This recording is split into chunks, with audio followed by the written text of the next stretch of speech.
qui s'est passé au niveau du Congrès, on a vu certainement la nomination ou le plébiscite du juge constitutionnel Dieudonné Manza. Alors, quand on sait très bien que le président du Sénat avait demandé à ce qu'il n'y ait pas de convocation du Congrès. Mais il y a eu cette convocation. On va parler avec monsieur Henri Kalimassi. Bienvenue.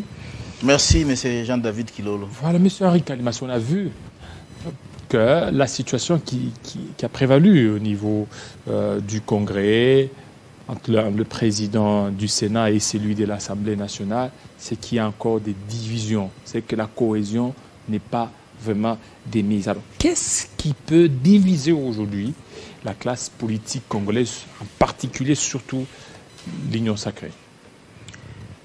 Bon, je dirais tout simplement c'est la bataille électorale de 2023. La bataille électorale. Ce qui fait que tout le monde cherche à avoir quelque chose par rapport aux préparatifs de ces élections de 2023. Et par rapport au Congrès, je ne saurais pas y revenir, mais au moins ce qui est important, le Sénat a obtenu gain de cause. Parce qu'il fallait qu'il y ait un équilibre entre l'Assemblée nationale et le Sénat, les deux chambres qui constituent le Parlement congolais. Comme c'est un sénateur qui a été porté à la Cour constitutionnelle, attendons voir, en entendant ce qui a été fait au niveau de l'Assemblée nationale, quand bien même qu'il y a eu une entorse. Parce que, comme vous le savez... Il y a eu une entorse de qui? Il y a eu une entorse par rapport à la convocation du Congrès. La convocation de cette fois-ci, c'était le Sénat qui avait convoqué. Et c'est le Sénat qui allait clôturer. Ce qu'on n'a pas vu. Mais dès lors que le Sénat refuse de convoquer, et la matière pour laquelle la convocation a été donc la raison pour laquelle il y a eu cette convocation n'a pas été épuisée. Alors vous voulez qu'il puisse interrompre comme ça le Congrès? Évidemment, il devait y avoir tout ce qu'il y a eu. Il fallait épuiser la matière. Mais on avait épuisé. Le président du Sénat avait clôturé. Il y a eu même un communiqué qui était passé pour dire qu'on avait convoqué le Congrès et le Congrès était clôturé. Malheureusement, le président de l'Assemblée nationale, à sa manière, il a fait encore appel aux députés. C'est toujours au sein de l'Union sacrée. La même classe mais je ne voudrais politique, pas y revenir. La même famille politique. Ce qui est arrivé est arrivé. Ouais. On a eu à désigner quelqu'un du Sénat qui donne un équilibre par rapport aux trois candidats qui devraient sortir du Parlement, deux qui sont déjà au niveau de la Cour constitutionnelle et l'autre du Sénat qu'on va devoir ajouter. Mais le problème ici, monsieur David, laissez-moi vous le dire, c'est la bataille électorale qui divise et plie l'Union sacrée aujourd'hui.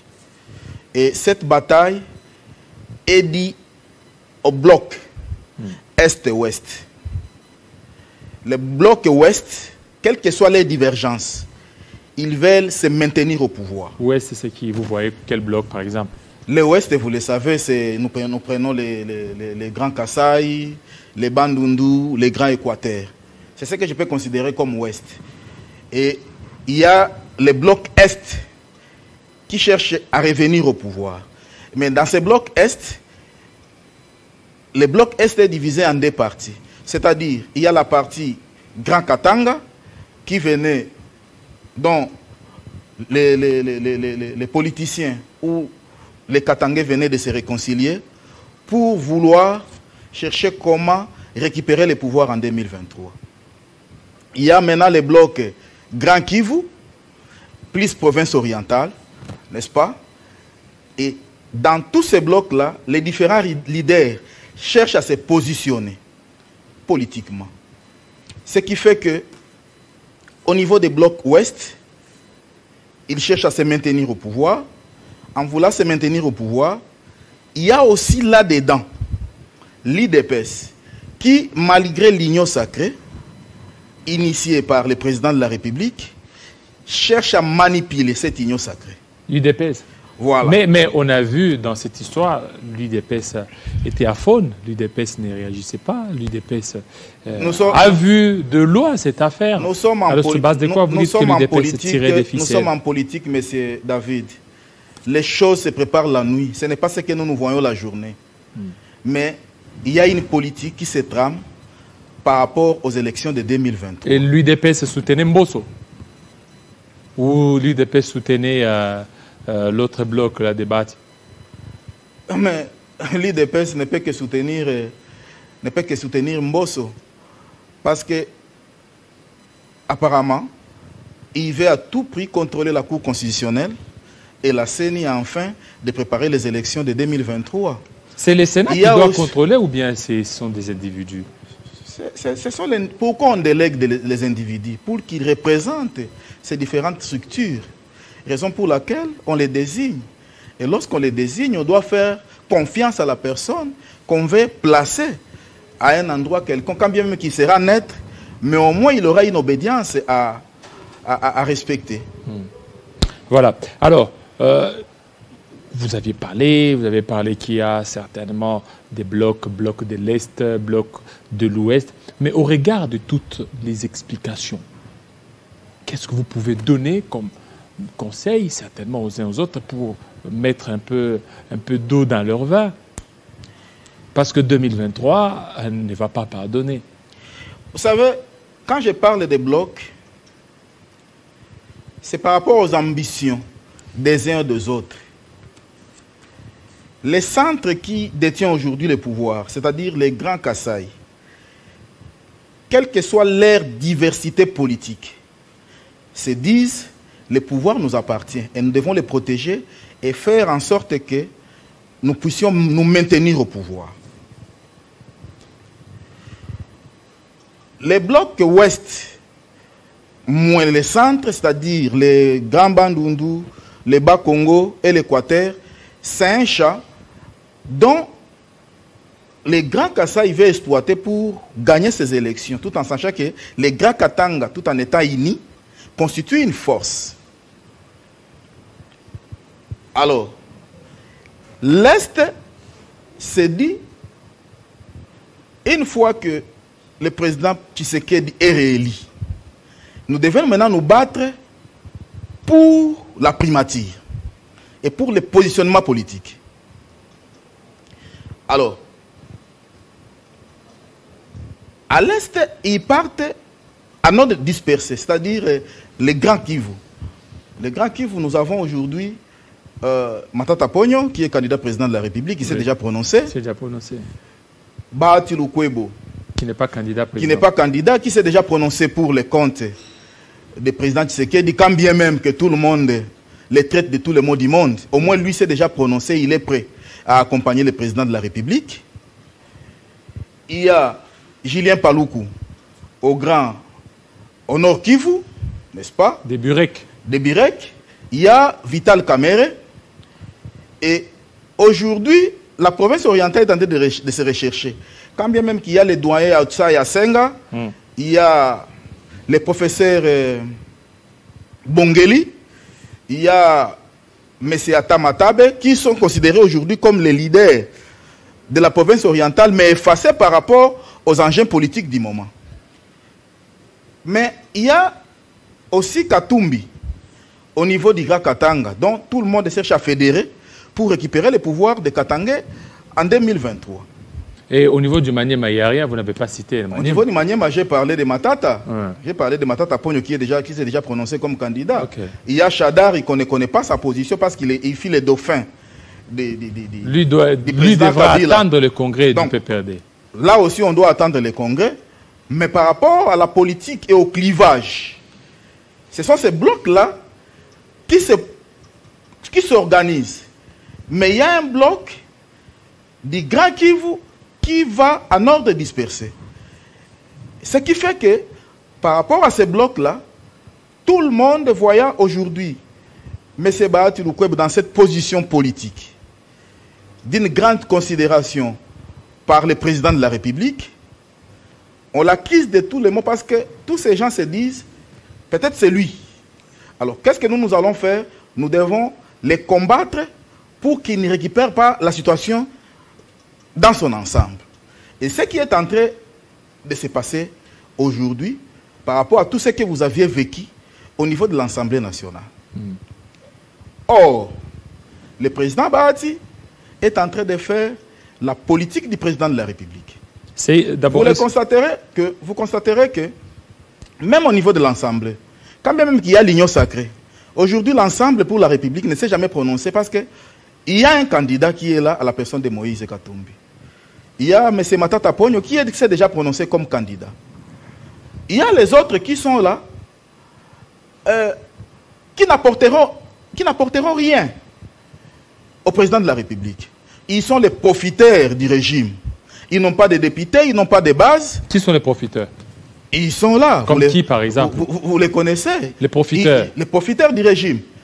Ils sont au soir de leur vie. Ils n'ont pas la force de battre campagne pour le président de la République. Ils n'ont pas de partis qui sont assis au niveau du territoire national comme le président Bahati Lukwebo. Mais Mbosso a un parti. Bon, je ne voudrais pas... on peut avoir le parti Mallette. Il est aussi président... On peut avoir le parti Mallette. Il est président de l'Assemblée nationale. Il est arrivé là-bas comment? Il est président de l'Assemblée nationale. Mais il a été voté, non? Grâce à la volonté politique du président de la République qu'il est là. Mais il a été voté comme Bahati Lukwebo. C'est pour cette raison. C'est comme Bahati Lukwebo, il a été voté. Bahati Lukwebo, vous ne pouvez pas le comparer aux gens. C'est un grand. Oui, mais Bahati Lukwebo, il est là a plus de 78 députés provinciaux. Grâce aussi à la volonté du président. Il est la deuxième force de l'Union sacrée. Il a des députés. Oui. Il a un parti politique bien assis. Et aujourd'hui, aux côtés du président de la République, c'est un espoir qui peut accompagner le président de la République contre tous ces détracteurs. Oui, comme Boss aussi, c'est qu'il est en train de faire. Il est en train de faire la vision du chef de l'État. Attendons voir le moment venu. Il ne reste qu'une année et demie. Oui. On verra qui a été avec le président de la République. Qui sont les carottiers, les profiteurs dans ces régimes, n'est-ce pas, qui n'attendent que quelque chose et demain ils vont changer de casquette. Mais dans tout ça, on vous taxe des dribbleurs. C'est qu'on dit que vous êtes en train de dribbler, vous voulez tout avoir au niveau de la Cour constitutionnelle. Si le candidat Mangoulou ou Mongoulou n'est pas passé, c'est parce qu'il avait déjà l'étiquette de la FDC. Bon, vous savez... L'AFDC, c'est un grand parti politique. Je ne suis pas venu ici parler de l'AFDC, mais comme vous avez posé cette question, laisse-moi vous répondre. L'AFDC ne commande pas les postes. C'est un droit le plus légitime. Parce qu'à sa tête, il y a un organisateur qui met les moyens.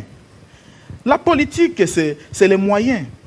Et M. Bahati Lukwebo met des millions pour avoir ces députés-là. Et c'est ce qui constitue pour lui une force. D'ailleurs, les gens devraient être contents parce qu'ils sont bénéficiaires d'énergie ou des énergies de Bahati Lukwebo qui a dépensé ces millions en fait d'avoir les députés provinciaux et nationaux, en fait d'être la deuxième force aujourd'hui qui accompagne le président de la République, dont les autres sont bénéficiaires alors qu'ils n'ont pas de députés.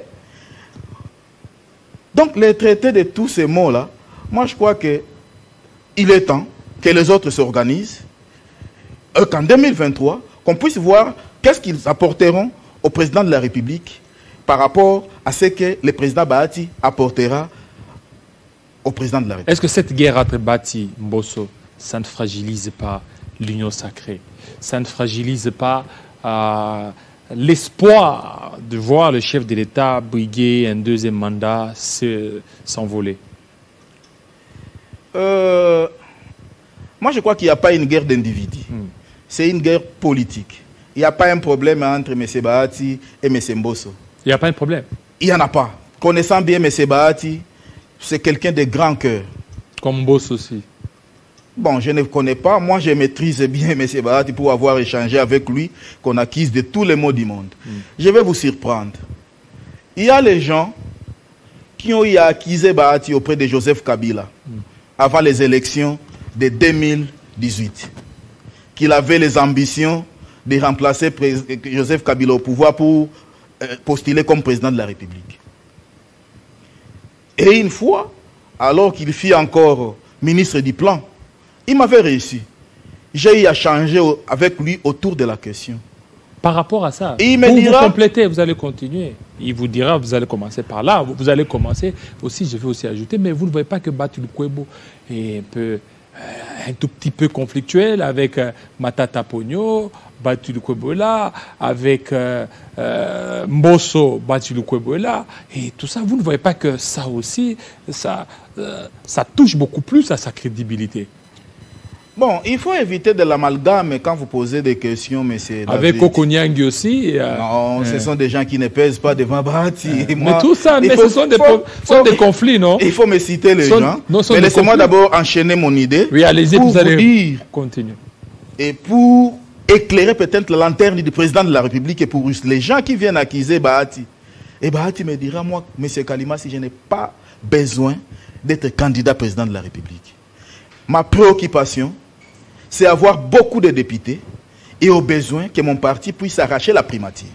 Et c'était ça le travail qu'il a fait en mettant ses moyens pour avoir des députés. Et il a eu ses députés.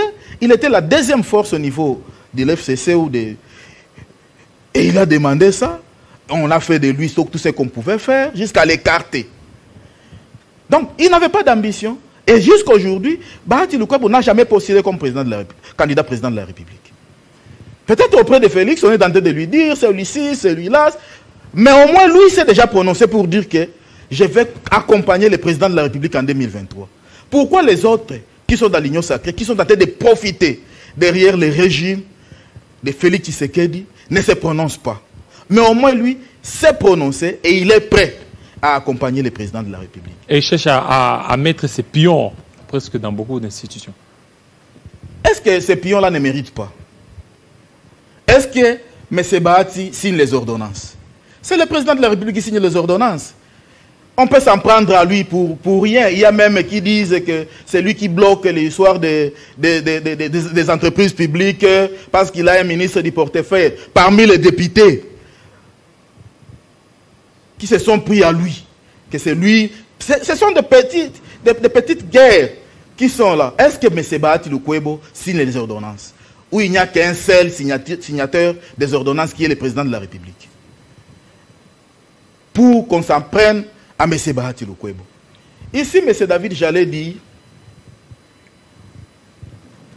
et demander aux gens du Grand Kivu et leur interpeller. Ils doivent savoir que l'union fait la force.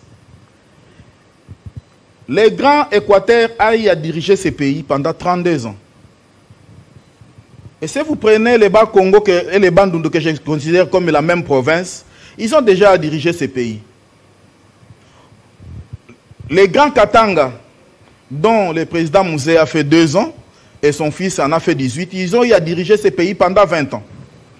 Et aujourd'hui, c'est le Grand Kassai qui a son premier mandat, et Dieu voulant, je crois que le Grand Kassai, c'est ça mon souhait d'ailleurs, pour qu'il y ait la paix, que le Grand Kassai puisse diriger le deuxième mandat et terminer le deuxième mandat. Maintenant, ici, c'est le Grand Kivu et la province orientale qui doivent s'organiser, parce qu'ils doivent aussi diriger ces pays. Les Grands Kivu, toutes ces provinces-là ne sont pas venues pour accompagner les autres. Il ne faudrait pas qu'ils partent dans l'ordre dispersé. Ils doivent s'organiser. Ils doivent se réconcilier comme l'ont fait les Katangais, c'est-à-dire Bahati, Matata, Chadari, Athanase Matenda, Julien Paluku, Koko Nyangi. Bon, je ne sais pas s'il constituera une force demain. Mais au moins, il y a la province orientale, je peux parler du doyen Ochaya Senga, qui est un grand doyen dans l'ensemble de la province orientale. Il y a le professeur Bongeli, qui, dans les années qui sont passées, quand même qu'il est effacé aujourd'hui, qui constitue une force. Ce sont ces gens qui doivent se réunir pour constituer une force au lieu d'aller en ordre dispersé. Soit, ils se réunissent et ils se disent constituer une force parce que nous avons des ambitions. Vital Kamerhe, j'allais oublier, qui est un grand leader aussi, qui se réunissent et qui se rencontrent autour d'une table, qu'ils mettent leurs différends de côté et qu'ils rencontrent le président de la République. Pour lui dire quoi? Pour lui dire, Aujourd'hui, il y a les différences de forces qui se constituent pour vous rencontrer ou vous affronter aux élections de 2023. Mais nous, les Grands Kivu, plus la province orientale, nous acceptons de vous accompagner en 2023 et vous allez nous soutenir, ou soutenir, c'est-à-dire les Grands Kasaï et l'ensemble des restes, doivent soutenir les Grands Kivu en 2028 pour que les Grands Kivu soient aussi bénéficiaires de la gestion de ces pays. Au lieu de se quereller, parce que tous se battent, se divisent, s'acharnent contre les frères Bahati autour des intérêts égoïstes qui est la primature en 2023 au cas où le président Félix gagnait les élections. Et c'est ça même la malignité de l'IDPS. L'IDPS pense que à elle seule, elle va gagner les élections, elle va rafler tous les postes aux différentes institutions de la République. C'est ce qui fait que l'IDPS peut-être est en train d'induire aujourd'hui le président de la République en erreur, alors que le président de la République a planté sa politique au sein de l'Union sacrée qui devait l'accompagner pour gagner ces élections. Mais l'IDPS pense qu'à elle seule, elle va rafler tous les députés. Elle doit, à travers ces députés, ils auront la primature, l'Assemblée nationale. Non, il se trompe. Voilà. Depuis 1964, la RDC, il n'y a aucun parti, même en Europe aujourd'hui, même en France, aucun parti politique n'a gagné les élections et dirigé les pays à 100%. Donc, ils doivent aider le président de la République à rester dans l'Union sacrée et que cette Union sacrée, pour ceux qui sont avec le président de la République, puisse l'accompagner. Monsieur Henri Kalimassi, pour terminer, vous êtes du Maniema. Qu'est-ce que le Maniema pourra faire pour donner quelques pourcentages au chef de l'État, Félix Tshisekedi? Vous êtes du Maniema. Je crois l'avoir déjà dit, que moi, personnellement, je vais travailler pour le président de la République. Vous? Moi, personnellement. Vous êtes aussi leader? Je suis un grand leader. J'ai déjà fait passer beaucoup de députés. Ouais. Il faut vous renseigner. Mais vous n'avez jamais été élu député? Chaque chose a son temps. Peut-être cette fois-ci, je l'essaierai. Donc vous êtes leader? Je suis un grand. Où ça, Kalima? Je suis un grand leader au Maniema. Je suis un grand leader dans mon territoire de Pangui. Pangui. Vous avez posé une question, que comment le Maniema va accompagner le président de la République pour gagner le Maniema, quand bien même qu'il y a un candidat président de la République. Matata Ponyo. Matata Ponyo, qui est un grand aussi. C'est là où l'IDPS, où tous ces détracteurs qui aujourd'hui ne connaissent pas les valeurs de Bahati Lukwebo doivent savoir que le président Bahati Lukwebo est en train de travailler pour le président de la République. Le gouverneur Kishabongo, que l'Union sacrée a placé au Maniema à travers Bahati Lukwebo, qui a mené ses investigations pour la personne, c'est un pain au niveau du Maniema et dans son territoire de Kassongo. Donc c'est un gouverneur, une fois qu'il sera là, et que si jamais il travaille pour le chef, moi je crois que le chef de l'État aura beaucoup de voix. Parce que lui-même, il a été réélu plus de 3 fois et massivement. Voilà, merci. Et pour terminer alors. Dans le territoire de Pangui, il suffit seulement que le chef de l'État place un leader, le Pangui va accompagner le président de la République. Il y a le vice-gouverneur qu'on a mis qui est de Kaïlo, il va travailler. Il y a un grand politicien aussi que j'ai oublié, Faustin Luanga, qui est aujourd'hui à côté du chef. Moi, je crois qu'il travaillera et dans la ville de Kindu et dans les territoires de Kaïlo.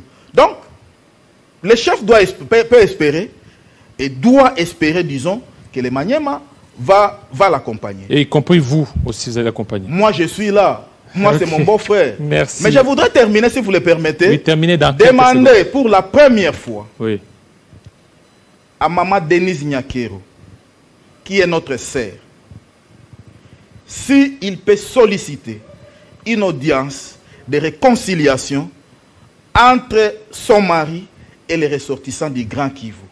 C'est-à-dire réunir le président Bahati, Matata Ponyo. Même s'il faut aller les rencontrer, je lui demanderai de le faire. Matata Ponyo, Shadari, Kamere, pour qu'ils se réunissent à Uchaya Senga, que les chefs de l'État puissent recevoir ces groupes de leaders et ensemble qu'ils puissent discuter pour gagner les élections en 2023. Monsieur Henri Kalimassi, on prend notre deuxième invité. Je pense que votre message a été entendu.